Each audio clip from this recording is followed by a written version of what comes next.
The next slightly more complex operation we're going to look at in our study of linear algebra here is the determinant of a matrix. So the determinant of a matrix is designated either as DET with the matrix in parentheses, where A is the square matrix. The matrix has to be square in order to take the determinant, or the same notation is commonly shown with straight brackets on either side of the matrix name. So the determinant is useful for detecting singularity of a square matrix. So a matrix is singular if one row or column can be expressed as a linear combination of the other rows. So if the matrix is singular, what you end up with is a determinant of 0. So an example is D down here, where row 1 and row 2 are really the same row, except row 2 is just row 1 multiplied by a value of 2.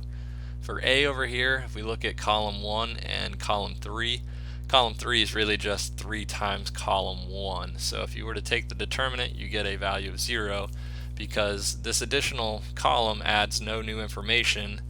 Same thing over here, the additional row adds no new information to that matrix. A couple simple cases here. The determinant of a 1 by 1 is just the value of that one element. The determinant of a 2 by 2 is the difference of the diagonal product here in the red box times the off diagonal in the blue box. So you would take B11 times B22 and then subtract B12 times B21. For larger matrices, the formulas start to get too complicated to write down, so we will just end up using the general form from here on out for those larger matrices. The general form can be written down in either a row form or a column form, and they look very similar, but the row form here we're summing on j for the summation of aij times cij, and over in the column form we're summing on I. So the A terms are the elements of the matrix A, and then C terms are known as a cofactor, and the cofactor is equal to the product of -1 to the I plus j power times mij. And then mij is the minor, and it's really just the determinant of the matrix A after you've crossed out row I and column j. So an example of a minor down here, if A is given as this 3 by 3, the minor 1, 2 would be the determinant of the matrix that's left when you cross out row 1 and column 2 is shown here. So M12 is really the determinant of this 2 by 2, which would be 3 times 5 minus -1 times 0, which is 15. So if we want to find the determinant of the matrix below and then determine if it's singular, we have the matrix A, and we can use the row form here. And I'm going to use row 1, which is commonly used. So we have the equation for the determinant and then the equation for the cofactor here.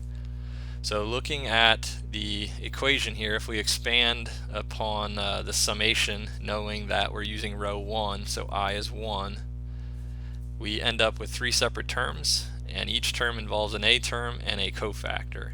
So we know the A's, and what we need to do now is compute the cofactor terms. So if we look at the cofactors here, we have Cij is equal to -1 times I plus j times Mij. So for C11 we get a -1 squared times M11, so we end up with 1 times M11.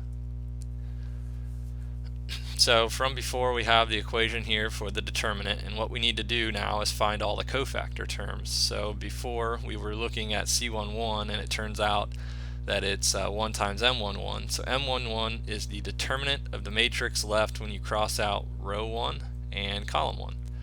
So it would be the determinant of 2, -1, 3, and 5, which ends up being 13. So 1 times 13 gives you 13 for the cofactor C11.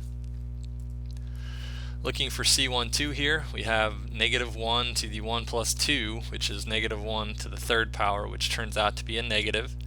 And then we need the minor 1, 2. So that we get that by taking the determinant of the matrix left when we cross out row 1 and column 2. So that is the determinant of 3, -1, 0, and 5.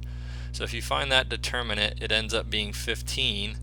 And then you would take -1 times 15 to get your cofactor C12, which is equal to -15. And then the last cofactor we need is C13. So we have -1 to the 1 plus 3, which ends up being -1 to the 4th power, which is a positive 1, times M13.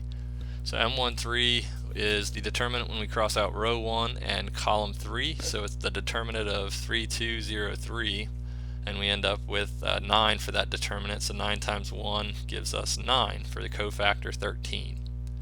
Then all we need to do is put this back together in our final equation.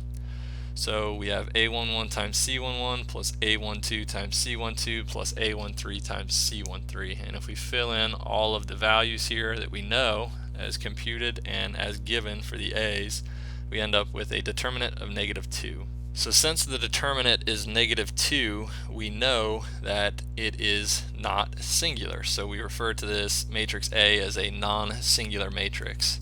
If the determinant came out as 0, then the matrix A would be singular. So that's how you can detect singularity based on the determinant.